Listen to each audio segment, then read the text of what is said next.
हमारे यहाँ civil hospital है। सिविल हॉस्पिटल गुरुग्राम के सभी लोगों को देख रहा है और वर्तमान में सिविल डिफेंस की टीम के हमारे एक साथी हैं CS श्री सुकेश सैनी जी, जो दिन रात सिविल हॉस्पिटल के अंदर रहते हैं। उनकी वाइफ वहाँ हेल्पिंग स्टाफ हैं, नर्सिंग स्टाफ के रूप में वहाँ कार्यरत हैं और सिविल डिफेंस के होने के नाते सैकड़ों कॉल इनके पास महीने में जाते हैं, जिनकी दिन रात आधी रात ये वहाँ पर सेवा कराते हैं। उन्हें हॉस्पिटल में एडमिट कराना, उनको उपचार कराना। आपकी क्या एक्सपीरियंस है सर? मैं निवेदन करूँगा प्लीज़ आप भी एक बार मंच पर आएँ और हमें इस विषय पर प्रकाश डालें प्लीज़। जोरदार तालियों से स्वागत श्री सुकेश सैनी जी।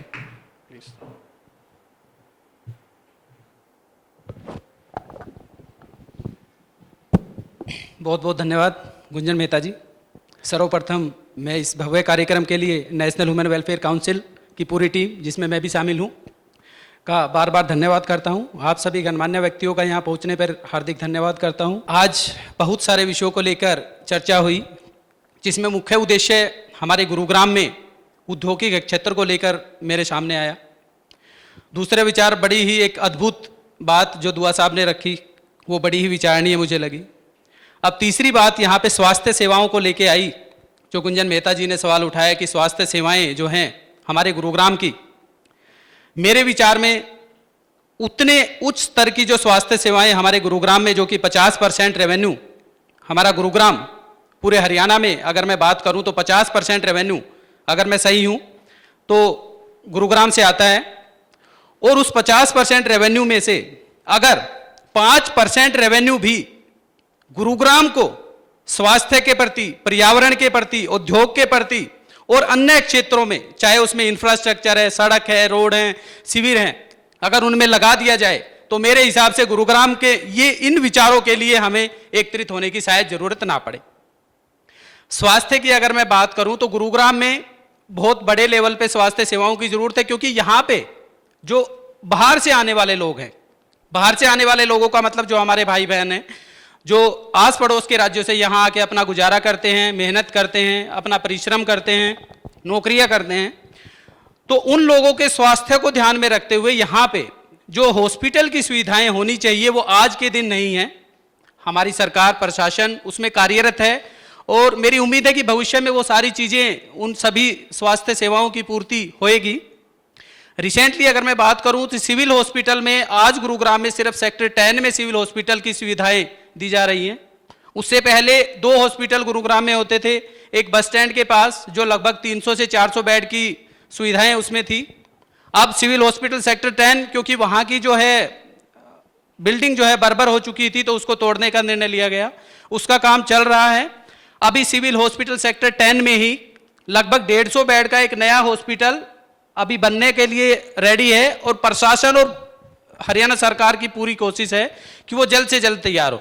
उसके लिए सरकार ने एक बार से कॉन्ट्रैक्टर को भी चेंज किया है और मेरी उम्मीद है कि आने वाले दिसंबर मंथ में वो 150 बेड की फैसिलिटी वाला हॉस्पिटल भी हमारे शहर की स्वास्थ्य सेवाओं को सुचारू रूप से रखने के लिए चालू हो जाएगा।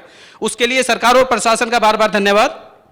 दूसरा, जो सिविल हॉस्पिटल बस स्टैंड के पास था, जिसको तोड़ने का कार्य हो चुका है और CMO साहब आदरणीय वीरेंद्र जी ने भी अभी पीछे में स्टेटमेंट देख रहा था, तो उस पे बार बार विचार किए जा रहे हैं, उसके जो नक्शों में बार बार बदलाव किया जा रहा है और उस बदलाव का सिर्फ और सिर्फ एक ही मकसद है कि जो आप जैसे लोगों से वहां पे सुझाव गए, जो आप लोगों ने सुझाव दिए कि वहां पे मेरे हिसाब से 400 बेड का जो प्रस्तावित था हॉस्पिटल बनना, और अब उसको बढ़ाकर लगभग 700 से 800 बेड का किया जा रहा है। ये सभी आप जैसे लोगों को ही, आप जैसे सामाजिक लोगों के सुझाव का नतीजा है कि सरकार को सोचने पे विवश किया है कि गुरुग्राम में 100, 200, 400 बेड के हॉस्पिटल से काम चलने वाला नहीं है। और वहां पे अब मेरे हिसाब से, जहां तक मेरी सोच है, लगभग 14 या 15 बिल्डिंग का हॉस्पिटल दोबारा से प्रस्तावित हुआ है और उसके लिए नक्शा लगभग तैयार है। प्रशासन और सरकार इस ओर ध्यान दे रही है। हालांकि कुछ मूलभूत सुविधाएं हैं जिनमें हमारा भी योगदान है, जिनकी पूर्ति नहीं हो पाती। जो सामान्य अस्पताल की मैं बात करता हूं, वहां पे सफाई वाली अगर आप मैं बात करूं, सेक्टर 10 के सिविल हॉस्पिटल में अगर आप 1 साल पहले जाके देखते तो आप ये नहीं कह सकते थे कि आप किसी सरकारी अस्पताल में आए हैं। वहां पे आपकी सारी फीलिंग्स प्राइवेट वाली होती थी। वहां पे लगभग 60 से 70 4th क्लास जो है सफाई कर्मी दिन रात वहां पे ड्यूटी करते थे। मैं वहां पे खुद रहता हूं, क्योंकि मैंने महसूस किया है वहां पे। आज वो व्यवस्था थोड़ी सी चरमरा गई है। उसका रीजन है कि पूरे शहर के मरीजों की व्यवस्था को देखने के लिए सिर्फ और सिर्फ एक सरकारी हॉस्पिटल सेक्टर 10 हमारे पास है, अभी बस स्टैंड वाला चालू नहीं है।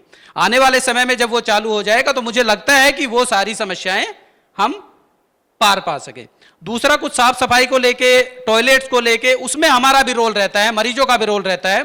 अगर वो उस सफाई की व्यवस्था को सही तरीके से रखे, अगर वो टॉयलेट में जाने के बाद उसको फ्लश करें, तो मेरे हिसाब से ये छोटी छोटी समस्याओं को हम अपने तरीके से भी निजात पा सकते हैं। इसके बारे में अगर और कोई सवाल है गुंजन जी तो मैं नहीं, बहुत बहुत धन्यवाद। आपने जो विषय बताया, जो आपने सुझाव दिए, बहुत बहुत धन्यवाद उसका। हम Thank श्री सुकेश जी का धन्यवाद करते हैं।